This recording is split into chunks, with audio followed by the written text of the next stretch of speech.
اچھا رجب بٹ کو یہ چاہیے کہ وہ بھی ذمہ دارانہ رویہ اختیار کریں مذہب کے معاملے میں. بالکل. اچھا مذہب کے معاملے میں تو میں تمام یوٹیوبر سے یہ دستبستہ عرض کر رہا ہوں کہ انہیں یہ چاہیے کہ مذہبی معاملات سے دور رہیں. یہ بڑے حساس اور شدید نوعیت کے معاملات ہیں. اور پھر ہر مکتبہ فکر کے اپنے نظریات اور عقائد ہیں. آپ جو مرضی کریں, آپ کسی آپ کو نہ چار دیواری چھیڑیں, کے اندر کسی کو نہ چھیڑیں. دیکھیں, ہم نے یہ بتایا تھا اسی ویڈیو میں, اور وہی بات ہم نے ان کے انجینئر مرزا محمد علی کے حوالے سے بھی کہی تھی. ہم نے یہ کہا تھا کہ جنرل ضیاء الحق کے دور میں, پھر مشرف دور, دونوں عامریت کے دور تھے, ادوار عامریت تھے نا, ان میں ایک فارمولا دیا گیا تھا کہ کسی کے مسلک کو نہ چھیڑو, اپنا مسلک نہ چھوڑو, اور کسی کو نہ اپنا عقیدہ نہ چھوڑو, کسی کا عقیدہ نہ چھوڑو. قرآن کا واضح حکم ہے لکم دینکم ولی دین. کرسچن کمیونٹی کے بھی مسئلہ ہے. کرسچن کمیونٹی نے بھی یہ اعتراض اٹھایا ہے کہ یوٹیوبر جو ہیں اس طرح کے وہ استعمال کر رہے ہیں ہمارے, ان کے مذہبی جذبات کو ٹھیس پہنچا رہے ہیں, اور ایسے ریفرنس دے رہے ہیں جو کہیں موجود نہیں ہیں ان کی کتابوں میں, اور ان کو ریفرنس ان کو استعمال کر رہے ہیں ان کا. دیکھیں, آپ حوالہ کسی کا استعمال کریں مستند ہونا چاہیے, اور وہ اگر ان کے ہاں بھی قابل اعتراض ہے تو آپ اس کو اعتراض کی شکل میں پیش کریں. اچھا, بہت اچھے ٹک ٹاکرز بھی ہیں. یہ جب سیلاب آیا تھا تو اس میں بہت سے ایسے ٹک ٹاکرز ہیں کہ جنہوں نے جا کے ان کی مدد کی ہے, اور میں نے ان کی میں نے کوئی ویڈیو ایسی نہیں دیکھی کہ جس میں انہوں نے کوئی مذہبی کسی کے جذبات کو ٹھیس پہنچائی ہو, انہوں نے کسی بندے کے خلاف کوئی بات کی ہو. وہ اپنا کام کرتے ہیں بس. اب یہ دیکھیں, جرنلزم جو ہے نا, جرنلزم یہ ذمہ دارانہ رویہ بھی ہے, پیغمبرانہ پیشہ بھی ہے. بالکل ایسے. آپ نے کسی پیغمبر کی زبان سے کوئی ترش, کوئی سخت جملہ سنا کبھی؟ ساری تاریخ اٹھا لیں آپ, انبیاء ہر دور میں آتے رہے, 1,34,000 کی فگر موجود ہے, فرشتے ہیں, انبیاء ہیں, اولیاء ہیں, اوصیاء ہیں, اوسجا ہیں, جو بھی ہیں. ان ساروں میں سے ایک بھی آپ کو مثال ایسی نہیں ملے گی کہ کسی دوسرے کے جذبات کو ٹھیس کسی نے. بڑی خوبصورت حدیث بھی ہے, المسلم من سالم المسلمون من لسانہ و یدیہ. ہاتھ سے بھی محفوظ رہے اور زبان سے بھی محفوظ. بالکل. تو یہ زبان سے تکلیف پہنچانے والی بڑی تکلیف ہوتی ہے. اچھا, زبان کے ساتھ اشاروں کی تکلیف بھی دے رہے ہیں. اب وہ جو انہوں نے بکلا کہتے ہیں کہ پان اور گٹکا, اب دیکھیں یہ تو بہت زیادہ توہین ہے کہ آپ پورے کلچر کی اور پوری سوسائٹی کی یہ سارے ہم میں سے ہر ایک کو نا اپنے اپنا جو طرز رویہ ہے, طور طریقے ہیں, سلوک ہیں, ایکٹس ہیں, اقدامات ہیں, ان پہ غور کرنے کی ضرورت ہے کہ ہم میں سے کہاں کہاں کمزوریاں ہیں, ان کو ہم دور کریں. اچھا, اب یہ اوورآل میں ایک ڈائلما بتا رہا ہوں. اخلاقیات کا جنازہ نکال دیا ہم نے, ادب, لحاظ, تمیز وہ ختم ہو گئی. آپ کو یاد ہے کہ ڈاکٹرز نے پی آئی سی میں سرسز اسپتال میں کیا کیا؟ ینگ ڈاکٹرز تھے, 2-3 مقامات پہ پولیس والوں نے کیا کیا, ڈسپلنری فورس ہے. یوٹیوبرز کیا کر رہے ہیں؟ ابھی حال ہی میں ڈاکٹر وہ جو نوکری سے فارغ ہوا ہے جس نے انگلی دکھائی تھی مردہ اس کے پاس کھڑے ہو کے, مطلب ہر کسی بھی طبقے کی بات کر لیں آپ سر.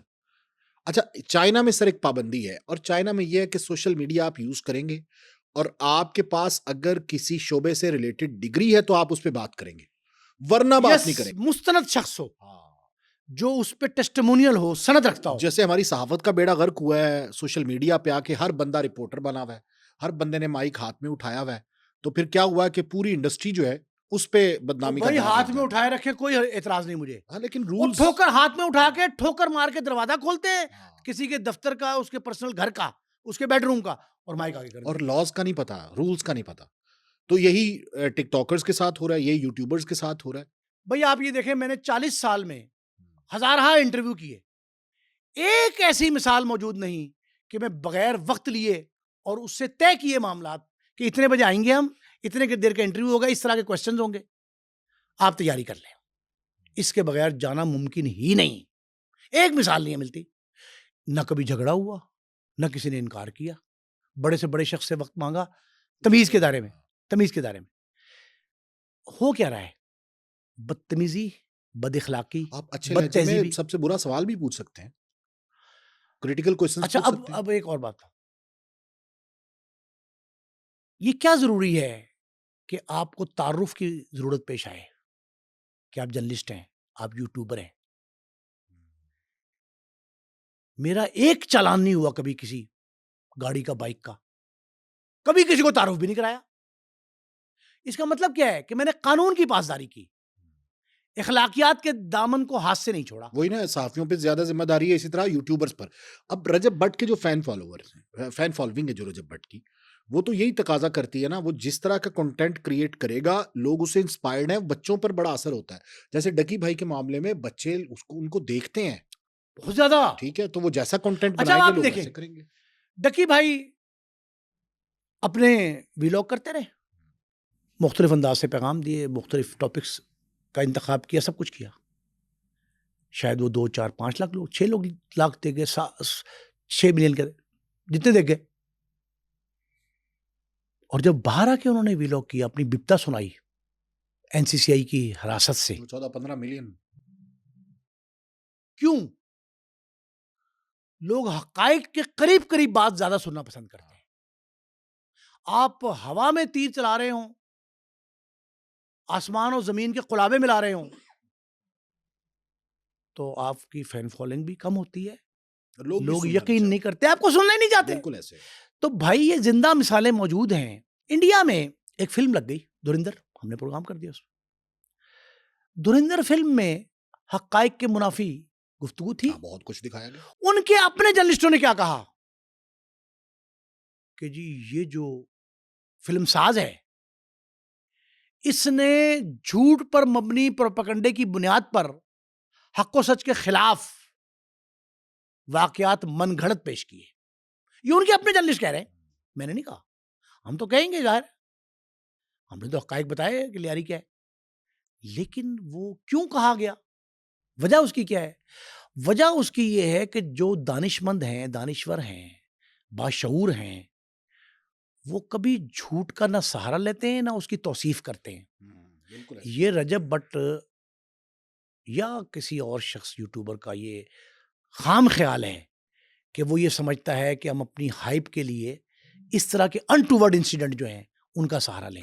ٹھیک ہے. اچھا, رجب بٹ کو اس بات پہ کلوز کرتے ہیں کہ اسے خیال رکھنا چاہیے کیونکہ ایک بڑی فالوئنگ جو ہے وہ اس کی ہے, اور ایسے جذبات مجرونی کرنے چاہیے, بولنے سے پہلے سوچنا چاہیے, ٹھیک ہے, کنٹروورسیز میں نہیں آنا چاہیے. یہ ایک رجب بٹ ہو گیا.